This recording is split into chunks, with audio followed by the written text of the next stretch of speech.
Hello friends, स्वागत है आप सभी का अपने यूट्यूब चैनल फ्यूचर पॉइंट में। तो दोस्तों, आज के इस वीडियो में मैं बताने वाला हूं बिहार बोर्ड मैट्रिक परीक्षा 2026 के लिए हिंदी का ऐसे क्वेश्चन जो बिहार बोर्ड में बार बार पूछे जाते हैं। तो इस वीडियो को शुरू से अंत तक देखिएगा।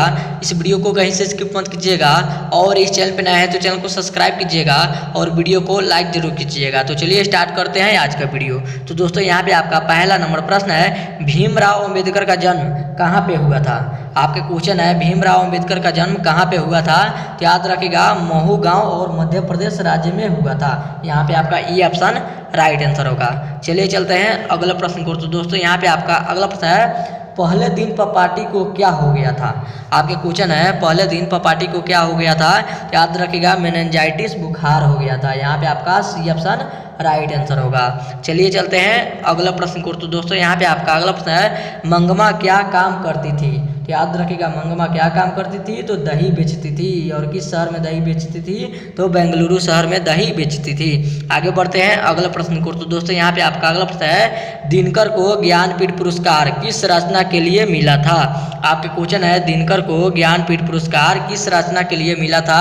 तो याद रखिएगा, उर्वशी रचना के लिए मिला था। यहाँ पे आपका ए ऑप्शन राइट आंसर होगा।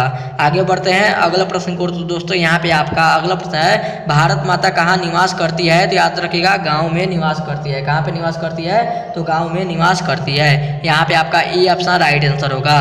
आगे बढ़ते हैं अगले प्रश्न को। तो दोस्तों, यहाँ पे आपका अगला प्रश्न है, भारतीय संस्कृति किसका प्रतीक है। आपका क्वेश्चन है, भारतीय संस्कृति किसका प्रतीक है। तो याद रखिएगा, विभिन्न संस्कृतियों और संरचनाएं का प्रतीक है। यहाँ पे आपका डी ऑप्शन राइट आंसर होगा। यहाँ पे संस्थाएं होगा, गलत लिखा गया है। आगे बढ़ते हैं अगला प्रश्न को। तो दोस्तों, यहाँ पे आपका अगला प्रश्न है, मनुष्य का नाखून था। आपका क्वेश्चन है, मनुष्य का नाखून था। तो याद रखिएगा, मनुष्य का नाखून था तो प्राचीनतम हथियार था। क्या था, तो प्राचीनतम हथियार था। यहाँ पे आपका ई ऑप्शन राइट आंसर होगा।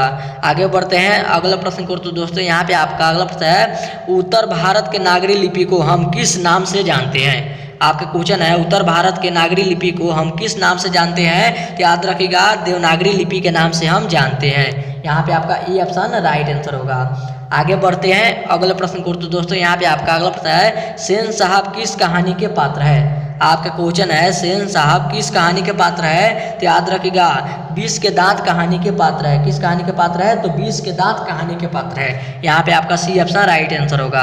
आगे बढ़ते हैं अगला प्रश्न को। तो दोस्तों, यहाँ पे आपका अगला प्रश्न है, रिश्तेदार के पत्नी के कितने रुपया खो गए थे। आपका क्वेश्चन है, रिश्तेदार के पत्नी के कितने रुपया खो गए थे। तो याद रखिएगा, 11 रुपया खो गए थे। कितने रुपया खो गए थे, तो 11 रुपया खो गए थे। आगे बढ़ते हैं अगले प्रश्न को। तो दोस्तों, यहाँ पे आपका अगला प्रश्न है, बिस्मिल्लाह खां के मामा का नाम क्या था।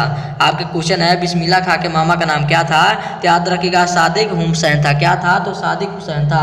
आगे बढ़ते हैं अगले प्रश्न को। तो दोस्तों, यहाँ पे आपका अगला प्रश्न है, भारतीय किस भाषा को पसंद करते हैं। तो याद रखिएगा, भारतीय किस भाषा को पसंद करते हैं, तो अंग्रेजी भाषा पसंद करते हैं। यहाँ पे आपका ए ऑप्शन राइट आंसर होगा। आगे बढ़ते हैं अगला प्रश्न को। तो दोस्तों, यहाँ पे आपका अगला प्रश्न है, एक वृक्ष की हत्या में कवि ने वृक्ष को किस रूप में प्रस्तुत किया है। आपका क्वेश्चन है, एक वृक्ष की हत्या में कवि ने वृक्ष को किस रूप में प्रस्तुत किया है। बताइए कमेंट करके, किस रूप में प्रस्तुत किया है। तो याद रखिएगा, चौकीदार के रूप में प्रस्तुत किया है। यहाँ पे आपका सी ऑप्शन राइट आंसर होगा। आगे बढ़ते हैं अगले प्रश्न को। तो दोस्तों, यहाँ पे आपका अगला प्रश्न है, हिरोशिमा कविता में सूरज की संज्ञा किसे दिया गया है। आपका क्वेश्चन है, हिरोशिमा कविता में सूरज की संज्ञा किसे दिया गया है। तो याद रखिएगा, किसे दिया गया है, तो अणु बम को दिया गया है। यहाँ पे आपका बी ऑप्शन राइट आंसर होगा। चलिए चलते हैं अगले प्रश्न को। तो दोस्तों, यहाँ पे आपका अगला प्रश्न है, खोखा कौन था। बताइए कमेंट करके, खोखा कौन था। तो याद रखिएगा, सेन साहब का बेटा था। कौन था, तो सेन साहब का बेटा था। आगे बढ़ते हैं अगले प्रश्न को। तो दोस्तों, यहाँ पे आपका अगला प्रश्न है, बहादुर का पूरा नाम क्या था। बताइए कमेंट करके, बहादुर का पूरा नाम क्या था। याद रखिएगा, बहादुर का पूरा नाम दिल बहादुर था। क्या था नाम था, तो दिल बहादुर नाम था। आगे बढ़ते हैं अगले प्रश्न को। तो दोस्तों, यहाँ पे आपका अगला प्रश्न है, मछली कहानी में किस वर्ग का जनेऊ जीवन वर्णित है। आपका क्वेश्चन है, मछली कहानी में किस वर्ग का जीवन वर्णित है। बताइए कमेंट करके।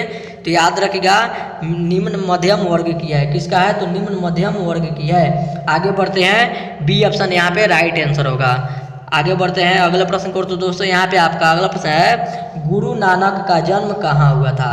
आपका क्वेश्चन है, गुरु नानक का जन्म कहाँ हुआ था। तो याद रखिएगा कहाँ पे हुआ था, तो नाना कहना साहब में हुआ था।